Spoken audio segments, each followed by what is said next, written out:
तो उनका एक तर्क होता था कि हम भारत के लोगों को सभ्य बना रहे हैं, लेकिन वो उनको ये पता नहीं था कि जब उनके पूर्वज केव्स में हु करते थे तो हमारे यहाँ अष्टाध्यायी बन चुकी थी। ये प्रचार नहीं करते थे, बताते थे हम उनको सब बना रहे हैं। तो अब वही उल्टा केस आ गया, उसको ऑर्गेनिक नाम दे दिया गया और उसका प्रचार अमिताभ बच्चन से करवाते हैं। ठीक है, तो अब मान लीजिए कि आपने किसी चीज की खेती की है जो ऑर्गेनिक है, उसके लिए आपको मार्केट चाहिए या लोगों को वहाँ उसकी जानकारी चाहिए। इसके लिए प्लेटफॉर्म आ गया है आपका ई कॉमर्स।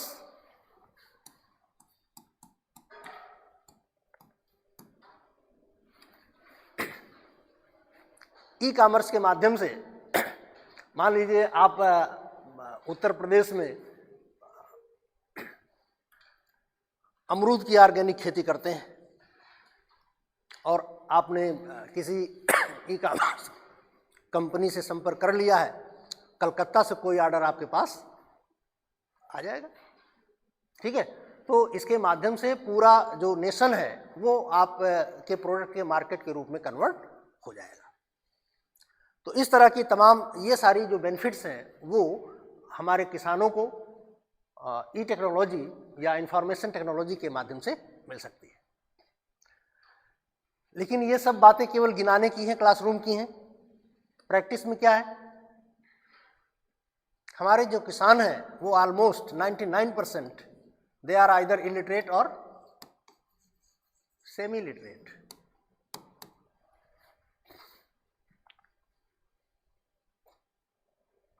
किसानों को क्या कहें, जैसे कि हम भी अपने को पढ़ा लिखा मानते हैं। शुरू में जब ये आया था पेमेंट वाला, तो बड़े जोश में पेमेंट करना शुरू किया। पेट्रोल पंप पर पेट्रोल भराने गए, पेमेंट पता नहीं किसको कर दिया।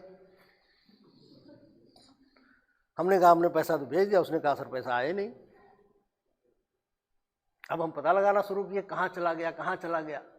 तो एक दो दिन पहले किसी दुकान पर हमने कुछ लिया था, वो पेमेंट वहाँ चला गया। तो जब इस तरह पढ़े लिखे लोगों की स्थिति है तो किसान वो इनका उपयोग किस तरह से कितनी सटीकता के साथ कर पाएगा, इसमें थोड़ा सा डाउट है। लेकिन इस डाउट को खत्म किया जा सकता है अगर उनके लिए कोई प्रॉपर ट्रेनिंग दी जाए। प्रॉपर ट्रेनिंग कि किस प्रकार से वो डिजिटल मीडियम का एग्रीकल्चर में अपने उपयोग कर सकते हैं, और सरकार चाहे तो कर सकती है। तमाम सारे प्रोग्राम चलते हैं। उसी तरह से गवर्नमेंट की तरफ से कोई एग्रीकल्चरल डिजिटल ट्रेनिंग प्रोग्राम सरकार की तरफ से लाया जाए तो इसका लाभ हमको मिल सकता है, क्योंकि प्राइवेट इनिशिएटिव तो होगा नहीं। जो भी प्राइवेट इनिशिएटिव होता है उसके पीछे आप लोग एक बात निश्चित रूप से जान लीजिए कि उसके पीछे समाज का कल्याण नहीं होता है। प्राइवेट बिजनेस का एक और केवल एक मोटिव होता है प्रॉफिट। जैसे आजकल देख लीजिए इंडिगो वालों को, पूरे देश का सत्यानाश करके बैठे हैं और उनके अंदर जरा भी गिल्ट की फीलिंग नहीं है। तो प्राइवेट बिजनेस जो केवल प्रॉफिट का काम करता है, तो प्राइवेट बिजनेस के लोग इस तरह का प्रोग्राम में इंटरेस्ट रखेंगे, इसकी संभावना बहुत कम है। लेकिन सरकार की तरफ से अगर इस तरह का कोई प्रोग्राम चलाया जाए तो निश्चित रूप से बेनिफिशियल हो सकता है, और इससे न केवल किसानों की आमदनी बढ़ेगी बल्कि हमारे देश का जो एग्रीकल्चरल प्रोडक्टिविटी है उसमें भी इम्प्रूवमेंट आएगा। हमने आपको पहले ही बताया था कि कंपैरेटिवली हमारे देश की प्रोडक्टिविटी यूरोप, अमेरिका, चाइना सबसे कम है एग्रीकल्चरल प्रोडक्टिविटी। इसको बढ़ाने के लिए सरकार की तरफ से ही प्रयास किया जा सकता है। ठीक है, तो ये बातें हैं कि how information technology can be beneficial for farmers in India. अब हम आते हैं सब्सिडी, एग्रीकल्चरल सब्सिडी। इसको क्या कहते हैं?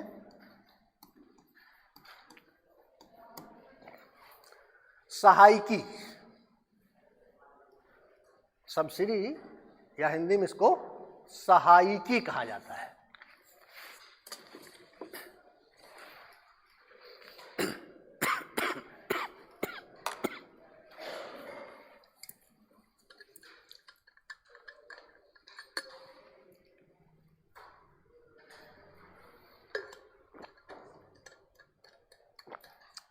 सबसे पहली बात यह सहायकी होती क्या है, या सब्सिडी होती क्या है, किसको सब्सिडी कहते हैं?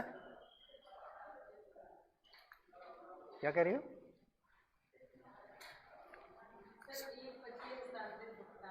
एक पक्षीय हस्तांतरित भुगतान को सब्सिडी कहा जाता है।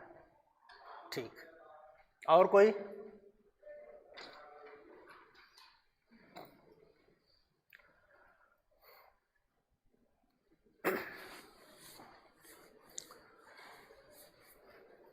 सब्सिडी का मतलब सही है, एक पक्षीय है, लेकिन इसमें सरकार को शामिल करना पड़ेगा।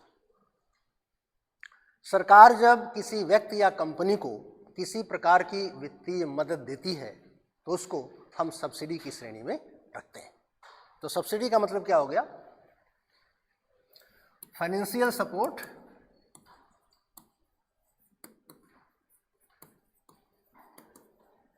बाय गवर्नमेंट टू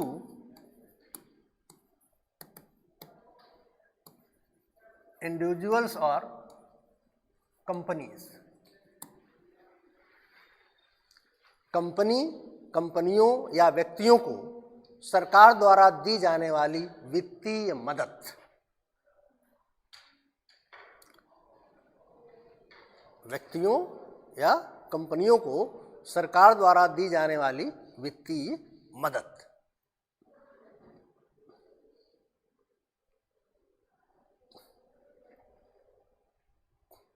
ठीक है?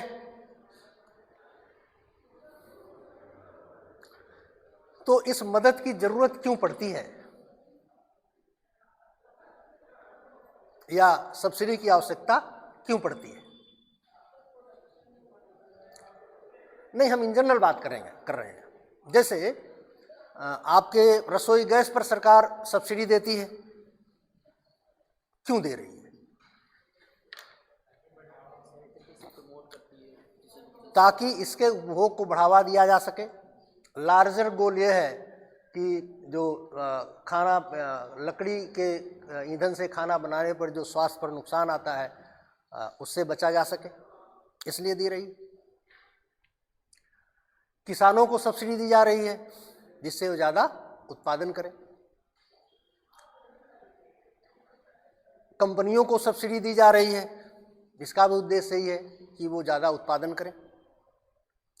तो इनका जो मूल उद्देश्य होता है किसी भी प्रकार की सब्सिडी का, वो overall increase in social welfare,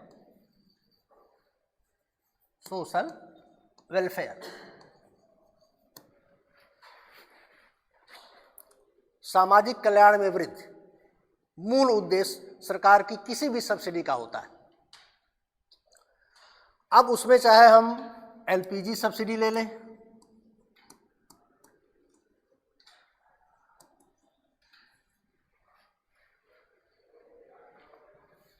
आजकल सोलर पैनल सब्सिडी ले लें, या एग्रीकल्चरल सब्सिडी ले लें।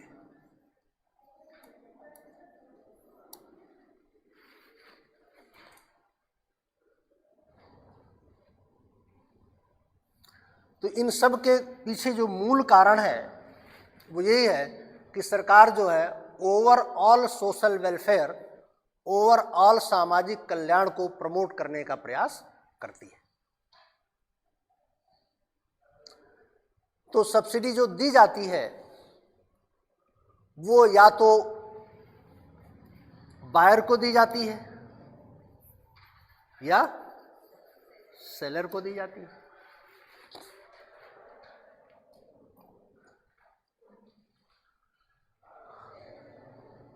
जैसे आपके पीडीएस में किसानों को जो गरीब लोग हैं उनको सस्ते में अनाज उपलब्ध कराया जाता है। क्यों?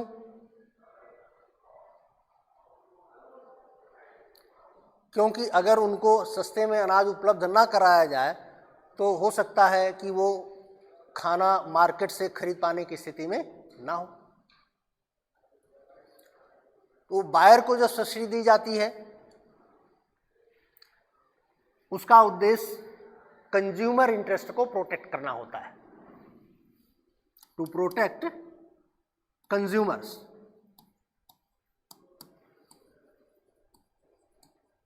उपभोक्ताओं को संरक्षित करना। जो क्रेता को दी जाती है, जो खरीदने वालों को सब्सिडी दी जाती है, इसका उद्देश्य होता है कंज्यूमर के इंटरेस्ट को प्रोटेक्ट करना या उनको to make commodity available at low price availability. कम कीमत पर वस्तु की उपलब्धता सुनिश्चित करती है सरकार।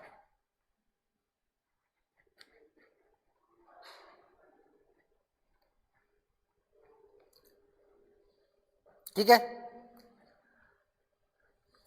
इसी तरह से अगर सेलर को सब्सिडी दी जाती है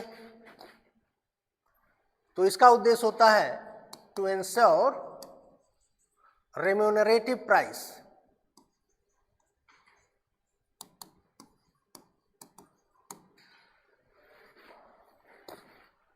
एक लाभकारी कीमत सुनिश्चित करना। विक्रेताओं को लाभकारी कीमत सुनिश्चित करना, ये सेलर्स को दी जाने वाली सब्सिडी होती है।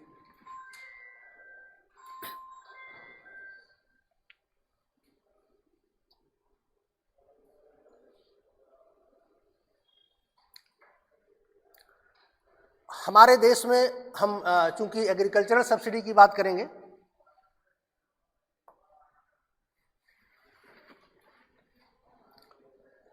तो जो एग्रीकल्चरल सब्सिडी है हमारे देश में,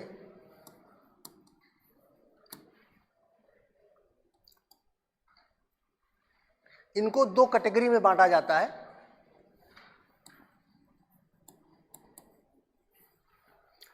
एक है डायरेक्ट और दूसरी है इनडायरेक्ट। प्रत्यक्ष सब्सिडी और अप्रत्यक्ष सब्सिडी।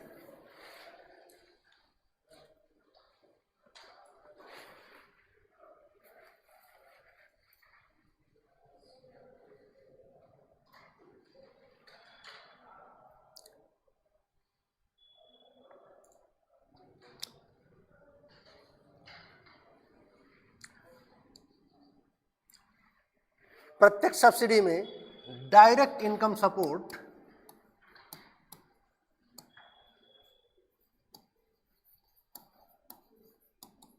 To farmers. किसानों को सीधा प्रत्यक्ष रूप से आय में सहायता।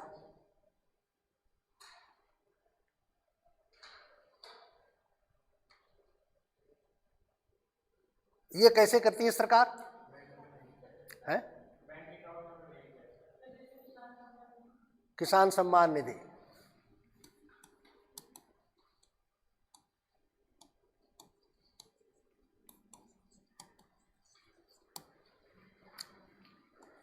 डीबीटी, डायरेक्ट बेनिफिट ट्रांसफर इसको कहा जा रहा है। सीधे किसानों के पैसे में खाते में पैसा सरकार डाल देती है।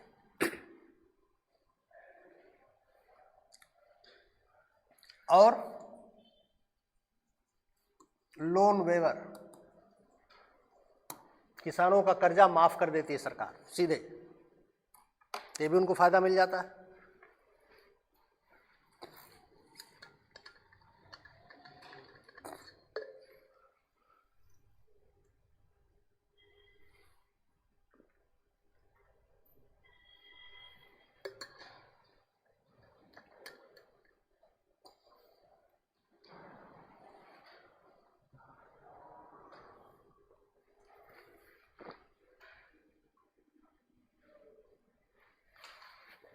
ठीक है, किसानों का कर्जा माफ हो गया, किसानों के खाते में सीधे पैसा डाल दिया गया।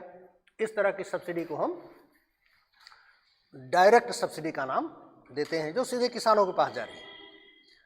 दूसरी जो इनडायरेक्ट है, ये इनपुट बेस्ड होती है।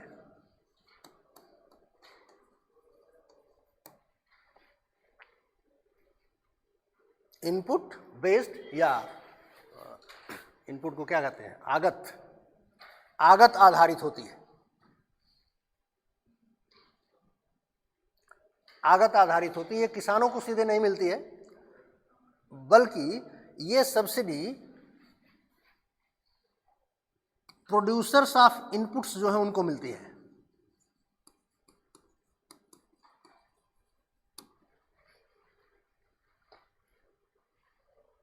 जो इनपुट के उत्पादक होते हैं, जो संबंधित वस्तु को जिसका हम लागत के रूप में प्रयोग कर रहे हैं, उसके जो उत्पादक होते हैं उनको मिलती है।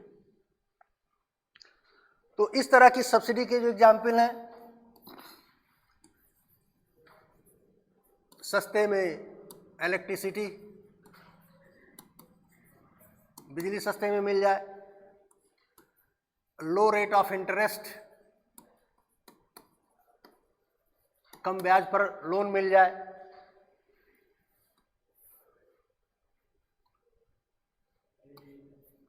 हैं, लो प्राइस सीड्स,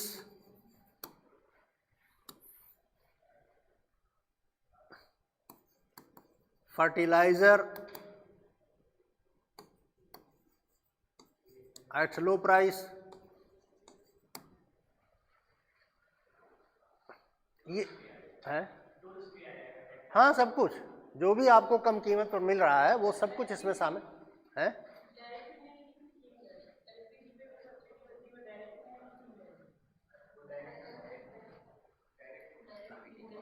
पहले इनडायरेक्ट थी, बाद में डायरेक्ट हो गई, अब तो शायद बंद ही हो गई है।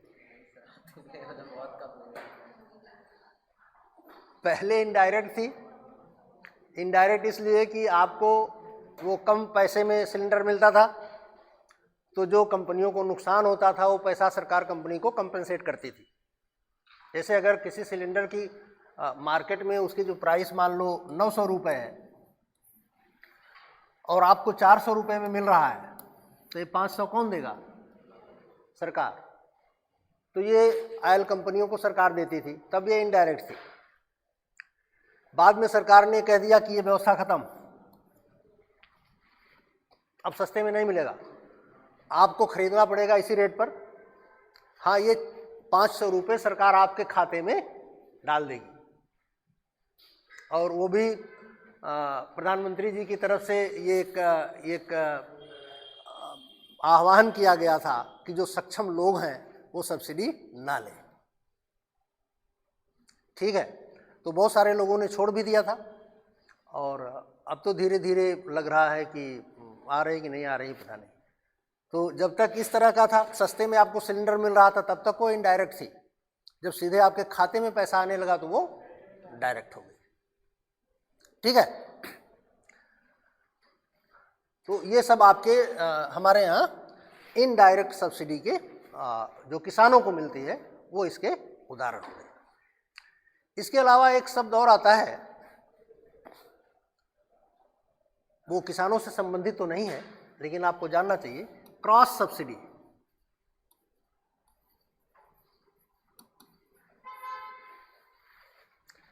क्रॉस सब्सिडी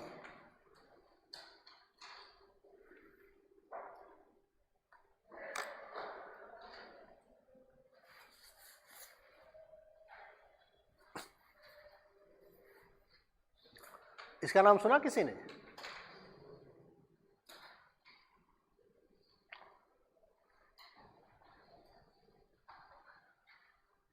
इसमें यह होता है कि जो यूजर्स हैं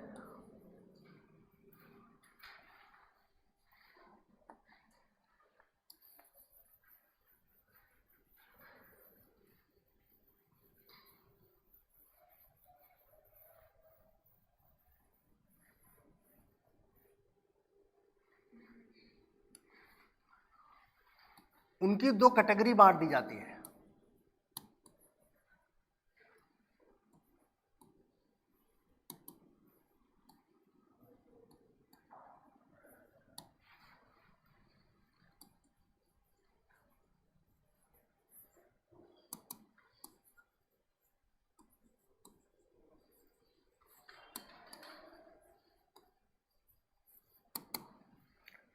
अधिक भुगतान क्षमता वाले लोग और दूसरा अपेक्षाकृत कम भुगतान क्षमता वाले लोग। अधिक भुगतान क्षमता वाले लोग और अपेक्षाकृत कम भुगतान क्षमता वाले लोग।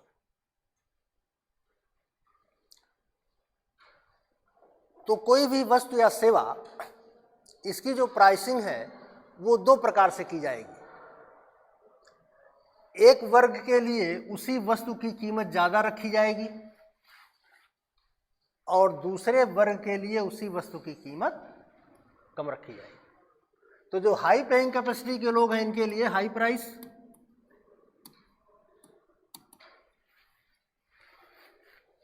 और जो लो पेइंग कैपेसिटी के लोग उनके लिए लो प्राइस।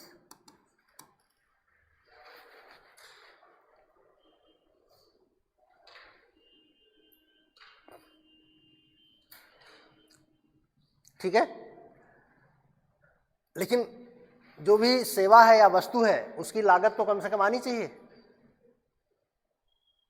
तो फिर ये हो गया कि जो हाई पेइंग कैपेसिटी वाले लोग हैं वो लो पेइंग कैपेसिटी वाले लोगों को फाइनेंस कर रहे हैं। हाई पेइंग कैपेसिटी के लोग लो पेइंग कैपेसिटी के लोगों को फाइनेंस कर रहे हैं। जैसे आप रेलवे में देखिए, रेलवे का जनरल का टिकट या नॉर्मल स्लीपर का टिकट का प्राइस क्या है और एसी का प्राइस क्या है? तो ट्रेन तो वही है, ट्रेन वही है, लेकिन उसी ट्रेन में ये अलग अलग चीज़ें दी जा रही हैं, प्राइस लिया जा रहा है। तो इसका उद्देश्य है कि इन लोगों से पैसा वसूल करके इनको सस्ते में रेल यात्रा कराई जा सके। तो इसको कहा जाता है क्रॉस सब्सिडी। तो क्रॉस सब्सिडी का मतलब क्या हो गया? That high price from some users is used to finance low price for other users. High price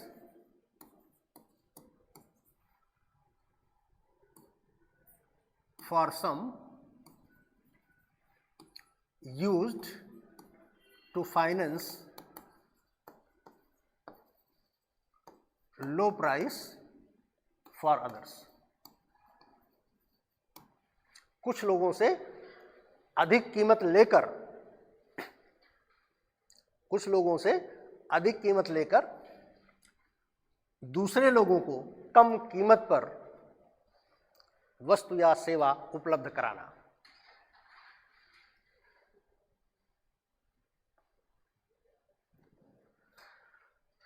ठीक है। तो ये हर जगह आप देख सकते हैं। आप प्लेन के फेयर में देख लीजिए, इकोनॉमी क्लास और बिजनेस एग्जीक्यूटिव क्लास, तो दोनों में बहुत सब्सटेंशियल डिफरेंस होता है, जिसका मतलब है कि जो कम कीमत वाले लोग हैं उनको ये फाइनेंस कर रहे हैं दूसरा उपभोक्ता वर्ग। इसमें सरकार की सीधी भूमिका नहीं है, इसमें सरकार की सीधी भूमिका नहीं है। ये बिजनेस के आधार पर लोग अपना डिसाइड करते हैं। तो इसको हम क्रॉस सब्सिडी का नाम अर्थशास्त्र में देते हैं। ठीक है।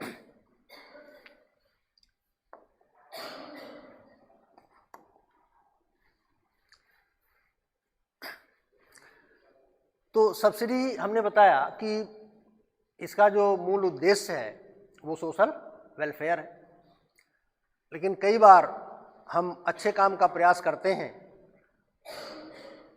उसमें अच्छे परिणाम तो मिलते ही हैं, लेकिन कुछ समस्याएं भी आ जाती हैं, उन पर भी ध्यान देना जरूरी होता है। और हमारा देश जिसमें अजब गजब लोग रहते हैं,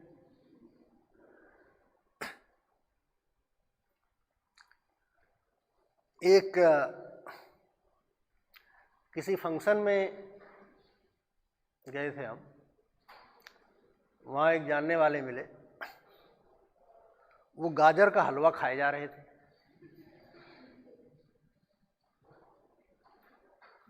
एक लिया, फिर दो लिया, फिर तीसरा लिया।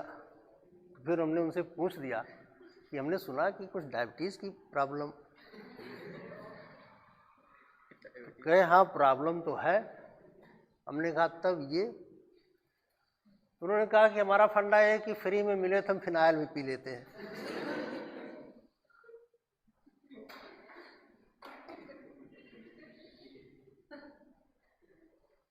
तो अब समस्या ये आ गई कि सरकार ने सिंचाई पर सब्सिडी दे रखी है कि आपको पैसे की कमी के कारण सिंचाई की समस्या ना झेलनी पड़े। हमारे यहाँ किसान क्या करते हैं, ट्यूबवेल खोल के चले आए, रात भर सोए, अपने खेत के साथ साथ अगल बगल के 2-4 खेत और भर दिए। तो अपने खेत में तो मान लो जरूरत थी, अब बगल वाले जिसका भर दिया उसका सत्यानाश कर दिए। ये तो व्यक्तिगत लेवल पर समस्या हुई। ओवरऑल सोशल लेवल पर इसके कारण जो वाटर रिसोर्स है उसका जरूरत से ज़्यादा एक्सट्रैक्शन हो रहा है, दोहन हो रहा है, और लॉन्ग रन में यह देश के लिए खतरनाक है। एक ये बहुत बड़ी समस्या आ गई कि यह आ जाती है कि जब आप इनपुट को सब्सिडाइज करते हैं तो जिन इनपुट्स को आप सब्सिडाइज करते हैं उनका जो यूटिलाइजेशन लेवल है वो ऑप्टिमम से कहीं ज़्यादा हो जाता है। इसके कारण लॉन्ग रन में हमें रिसोर्स शॉर्टेज की समस्या का सामना करना पड़ता है, या हम यूँ कहें कि ऐसी स्थिति में रिसोर्सेज का मिस एलोकेशन हो जाता है। तो सब्सिडी देने का एक जो दुष्परिणाम आ रहा है वो पहला है miss allocation of resources.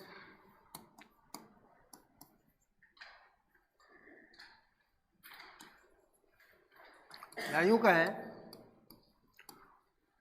Over use of subsidised inputs.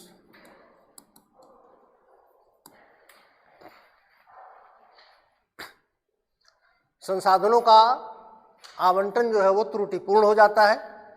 त्रुटिपूर्ण आवंटन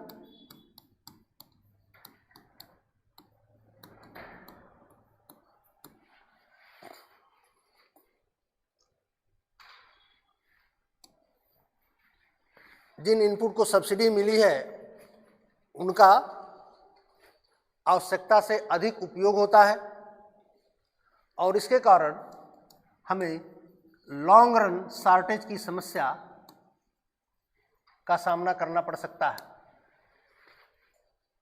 और साथ ही साथ इन्वायरमेंटल इश्यूज भी पैदा होते हैं।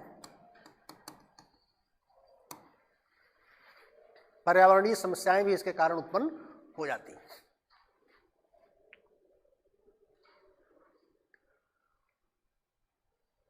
तो जैसे अगर हम पानी की बात करें तो पंजाब, हरियाणा, इन सब के ओवर यूज के कारण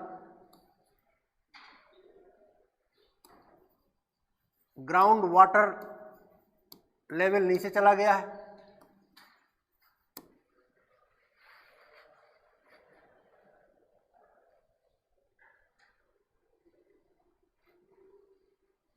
ये समस्या फर्टिलाइजर्स में आप देखें तो जो नाइट्रोजन है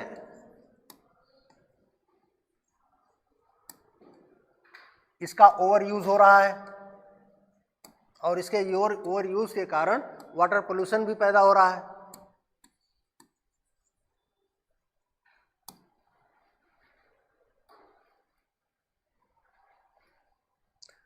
तो सरकार ने सब्सिडाइज किया इसलिए कि किसान जो है उनकी समस्याओं में सरकार कुछ भागीदार बन सके उनको हल करने में। लेकिन यहाँ हमने अपनी एक्टिविटीज़ से समस्या का जो समाधान हुआ वो तो हुआ ही, इसके साथ साथ हमने और समस्याएं पैदा कर दी जो पूरे देश या पूरे समाज के लिए कहीं और खराब स्थिति में ले जा सकती है। तो सब्सिडाइज इनपुट का कारण ये समस्या है। अगर सब्सिडी ना दी जाए तो बेटर एलोकेशन होगा। अगर पैसा दे के गाजर का हलवा खाना पड़ेगा तो 3 प्लेट नहीं खाया जाएगा, और शुगर है तो कहो गाजर का हलवा ना ही खाएं, ठीक है, लेकिन फ्री में है तो अपना खाए रहो। एक ये समस्या पैदा हुई सब्सिडीज के कारण। दूसरी समस्या ये है कि सरकार के ऊपर इसके कारण फिजिकल बर्डन बढ़ता है।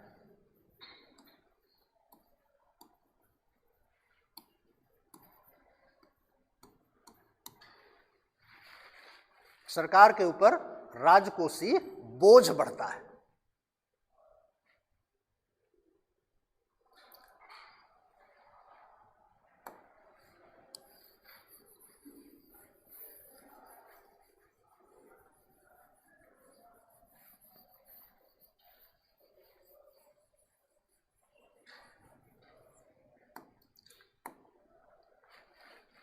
ठीक है भाई, पैसा सरकार ही खर्च कर रही है तो जाहिर सी बात है सरकार के खर्च में वृद्धि हो जाएगी, और जितना ही ज़्यादा इनपुट का यूज करेंगे सरकार को उतनी ही ज़्यादा सब्सिडी देनी पड़ेगी, तो सरकार के ऊपर खर्च भी उतना ही ज़्यादा आएगा।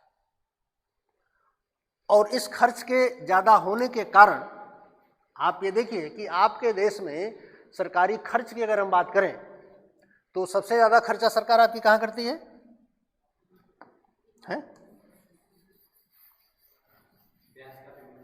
ब्याज।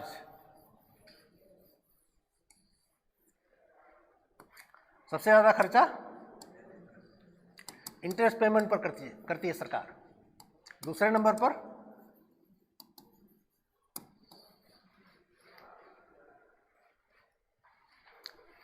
ये सरकार के सबसे बड़े खर्चों में है। तो जब सरकार का खर्च अधिक होता है तो इसके कारण फिजिकल डेफिसिट, राजकोषीय घाटे में वृद्धि हो जाती है।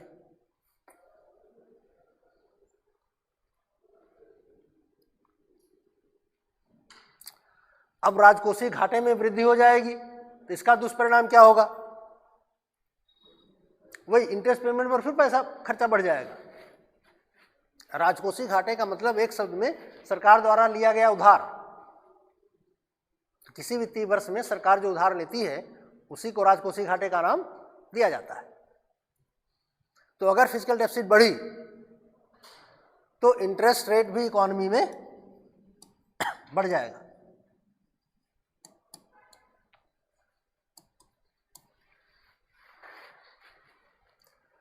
तो देखिए, मदद किसान की जा रही है, इंटरेस्ट रेट बढ़ रहा है, और जब इंटरेस्ट रेट बढ़ जाएगा तो लोगों को लोन लेने में समस्या होगी, फिर इन्वेस्टमेंट कम हो जाएगा, और इसके कारण इकोनॉमी का ग्रोथ रेट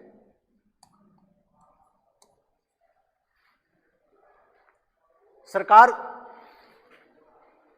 मदद कर रही किसानों की, और उसका दुष्परिणाम पूरी अर्थव्यवस्था पर आ रहा है एक रिड्यूस्ड ग्रोथ रेट के रूप में। तो इसलिए सरकार के ऊपर फिजिकल बर्डन कम हो, इसलिए भी सब्सिडी एक सीमा से अधिक होनी नहीं चाहिए। लेकिन चूंकि हम वेलफेयर स्टेट हैं तो हमें इनका ध्यान तो देना ही पड़ता है, या देना पड़ेगा।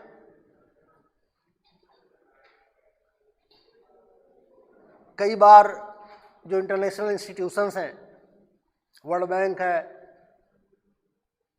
IMF है, ये लोग कहते हैं कि ये भारत गरीब देश नहीं रहा। जैसे ही वो लोग ये कहते हैं तुरंत हम शोर मचाने लगते हैं, नहीं नहीं नहीं, अभी हम गरीब हैं, अभी हम गरीब हैं। उसका कारण यही है कि अगर हम गरीब देश की सूची से बाहर आ जाएंगे तो तमाम प्रकार की सुविधाएं जो गरीब देशों को दी जाती है उन सुविधाओं का लाभ हम उठा नहीं पाएंगे। ठीक है, फिलहाल ये जो सब्सिडी के दुष्परिणाम हैं ये हमको झेलने पड़ते हैं। तो एक तरफ सरकार वेलफेयर के मेजर उठा रही है, आपकी मदद कर रही है, तो दूसरी तरफ कुछ समस्याएं भी आती हैं जिन पर भी सरकार को ध्यान देना पड़ता है। हमारे देश में जो एग्रीकल्चरल सब्सिडीज हैं उनकी दो कैटेगरी है। एक है सेंट्रल गवर्नमेंट की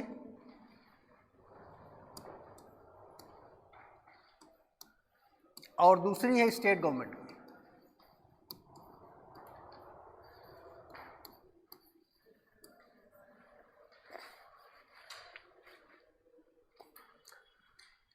सेंट्रल गवर्नमेंट जो है वो फर्टिलाइजर पर सब्सिडी देती है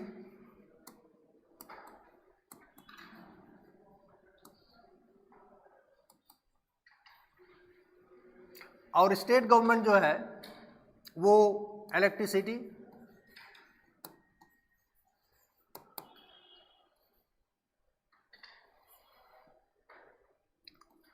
और इरिगेशन, सिंचाई पर सब्सिडी देती है। केंद्र सरकार उर्वरक पर देती है सब्सिडी, फर्टिलाइजर पर, और राज्य सरकार इलेक्ट्रिसिटी और इरिगेशन, सिंचाई पर।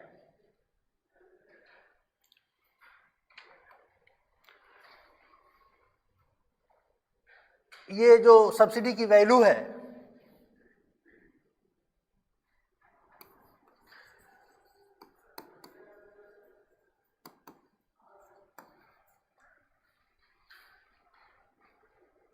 इनको हम मार्केट प्राइस माइनस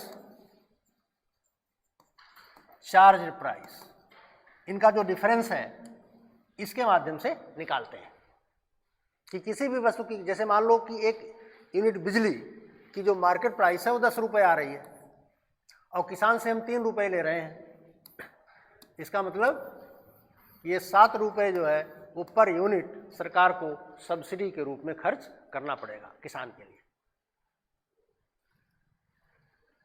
इस तरह से ये जो इनडायरेक्ट सब्सिडीज हैं इनका कैलकुलेशन किया जाता है। इसी तरह से नहरों की सिंचाई है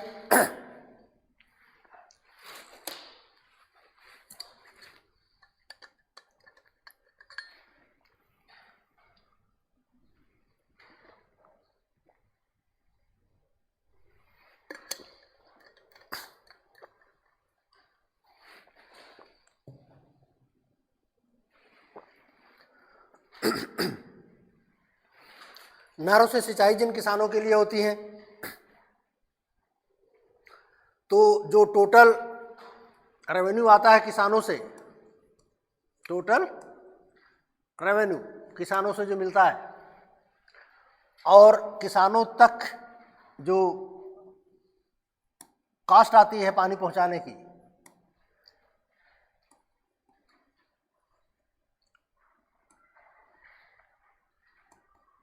कॉस्ट ऑफ वाटर अवेलेबिलिटी, इनका जो डिफरेंस आता है वो सरकार सब्सिडी के रूप में सरकार को पे करना पड़ता है। बात समझ रहे हो ना? नहीं समझ में आया क्या? क्या नहीं समझ में आया भाई?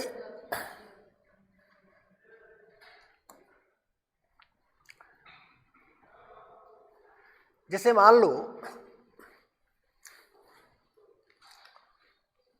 हम किसान ही क्यों, आपके यूनिवर्सिटी के बारे में बात करें, यूनिवर्सिटी में पढ़ाने लिखाने पर कुछ खर्चा आता है, बिजली का खर्चा आएगा, बोर्ड का खर्चा आएगा, अगर ये नहीं है तो चाक का खर्चा आएगा, ठीक, टीचर को पेमेंट का खर्चा आएगा। तो एक यूनिवर्सिटी को चलाने में इतने सारे खर्च गवर्नमेंट को बियर करना पड़ेगा, अगर स्टेट यूनिवर्सिटी है तो या सरकार की है तो। ठीक है। तो यूनिवर्सिटी को चलाने में मान लीजिए 1 साल का 100 करोड़ रुपया खर्च आता है।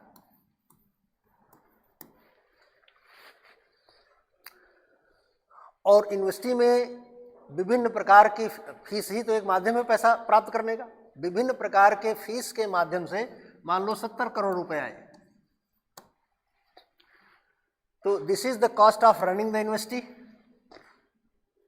And this is the total revenue from the university. ये डिफरेंस कहां से आएगा? सरकार देगी, ठीक है। तो इनफैक्ट हमारे यहाँ यूनिवर्सिटी जो है वो सरकार द्वारा सब्सिडाइज्ड है, यद्यप कहा नहीं जाता, क्योंकि यूनिवर्सिटी के पास इतनी आमदनी नहीं होती है कि अपना पूरा खर्चा बियर कर पाए। इसी तरह से जो किसान है, मान लीजिए किसी के पास 10 एकड़ जमीन है, किसी के पास 2 हेक्टेयर जमीन है, किसी के पास 1 एकड़ जमीन है,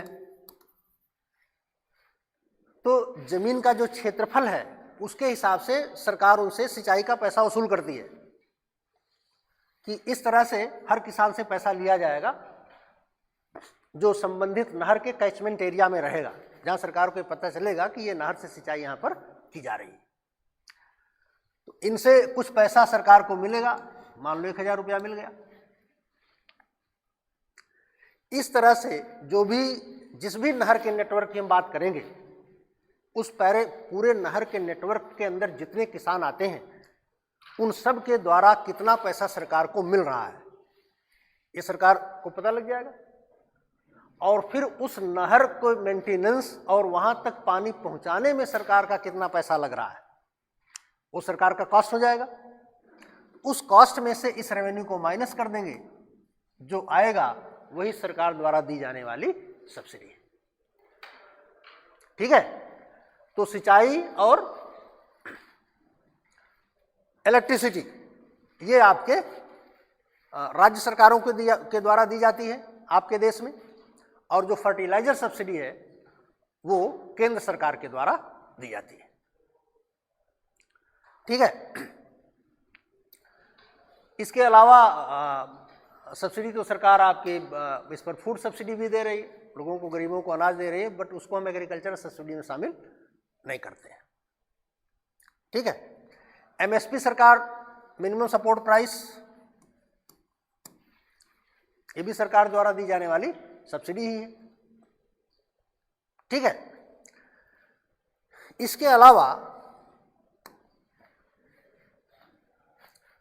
डब्ल्यूटीओ ने भी एग्रीकल्चरल सब्सिडीज पर विचार किया है।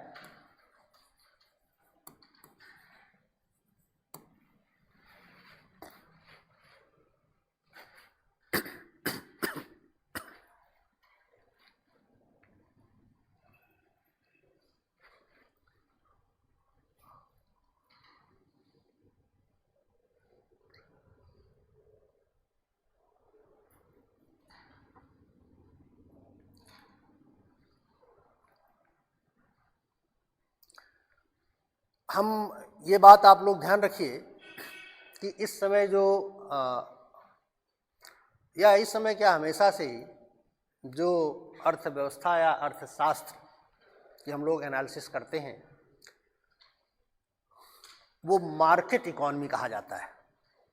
और मार्केट इकोनॉमी का मतलब है कि बाजार को ही सब कुछ करने दिया जाए, सरकार का इसमें किसी प्रकार का हस्तक्षेप ना हो, और हो तो कम से कम हो। जब भी सरकार मार्केट में इंटरवीन करेगी तो निश्चित रूप से वो मार्केट फोर्सेस को सही ढंग से काम नहीं करने देगी, क्योंकि आप बाजार की शक्तियों को प्रभावित कर रहे हैं अपने एक्शन के माध्यम से। तो जो एग्रीकल्चरल सब्सिडीज हैं, चूंकि ये भी एक प्रकार का मार्केट इंटरवेंशन है, और डब्ल्यूटीओ की जो व्यवस्था है वो फ्री मार्केट को प्रमोट करने की है।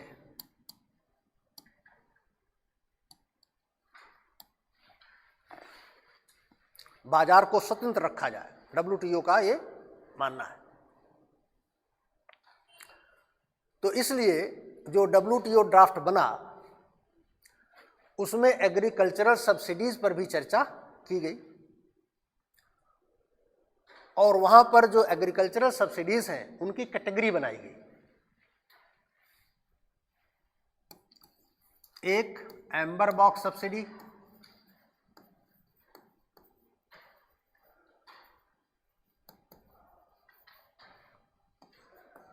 दूसरा blue box subsidy,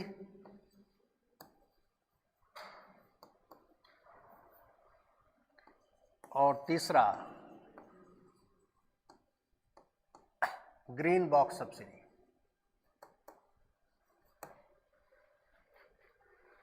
amber box subsidy, green box subsidy और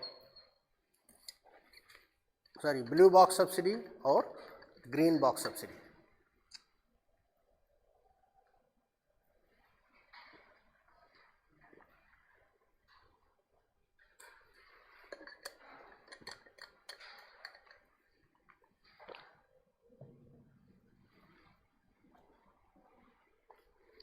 जो एम्बर बॉक्स सब्सिडी है,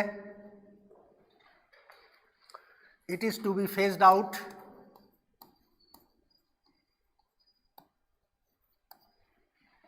धीरे धीरे इसे समाप्त कर देने की शर्त रखी गई। सुने हो तुम लोग इसका नाम, नहीं सुने हो? इसको धीरे धीरे समाप्त कर देने की शर्त रखी गई एम्बर बॉक्स को। ब्लू बॉक्स को इसके लिए कोई ऐसी शर्त नहीं है, लेकिन ना दी जाए तो बेहतर है। इसके लिए कोई लिमिट नहीं है, नो कंडीशन, किसी प्रकार की शर्त नहीं है। बट इसे भी अच्छा नहीं माना गया। WTO में कहा गया कि अगर ना हो तो बेहतर है, तब भी WTO को इस पर विशेष आपत्ति नहीं कर रहा है।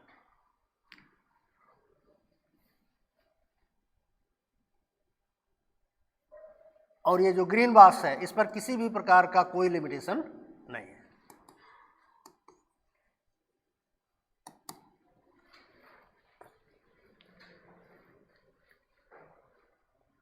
तीनों पर। तो इस कैटेगराइजेशन का मतलब क्या है? इसका मतलब यह है कि WTO ने माना that some subsidies are trade distorting, trade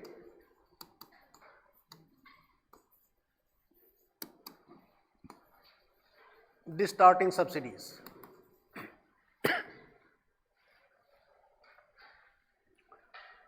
इनको रखा गया एम्बर बॉक्स में। ट्रेड डिस्टॉर्टिंग का मतलब व्यापार विकृत करने वाली, व्यापार विकृत करने वाली सब्सिडी, इनको एम्बर बॉक्स में रखा गया।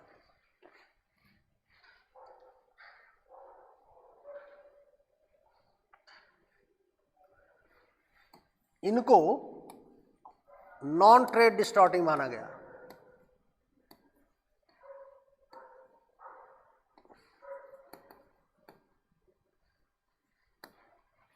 ये व्यापार को विकृत नहीं करती,